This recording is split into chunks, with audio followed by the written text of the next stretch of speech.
And I felt like I was kind of awkward because I didn't know how to make friends. I was never taken to like social functions or like meeting with other families and kids. What really got me to become more socially aware of just like my surroundings or how to make friends was through video games. And during the time going to Chinatown Fair, that was kind of like the hub where I met so many people, had so many conversations with, and I didn't understand a lot of like different slang or how people talk. So growing up with all that and trying to process and learn, and also learn how to play fighting games, that really changed a lot. I think what changed the most was when I was in middle school and nobody wanted to be friends with me, right? So then there was a group of like Asian kids and they're playing Marvel Superheroes versus Street Fighter. And I wanted to like find a way to communicate with them because they go to my school. So I put my quarter in and I didn't know what I was doing. I'm just like mashing like a scrub, right? Everyone mashes like a scrub when they first play fighting games. And they pretty much laughed at me saying I suck. And if you want to become friends with me, you have to be good at the game. There was this like little candy shop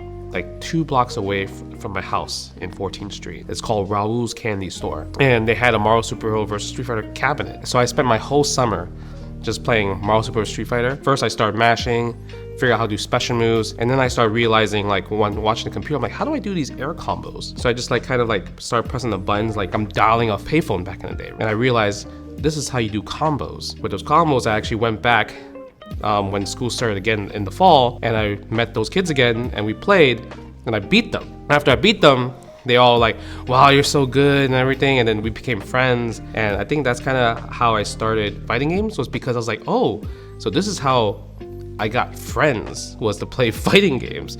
So I started trying to get better, playing different fighting games and having conversations with other people, because if I was better than them, they would ask me for tips. And that's kind of, I would say, most of my childhood leading up to going to my first tournament.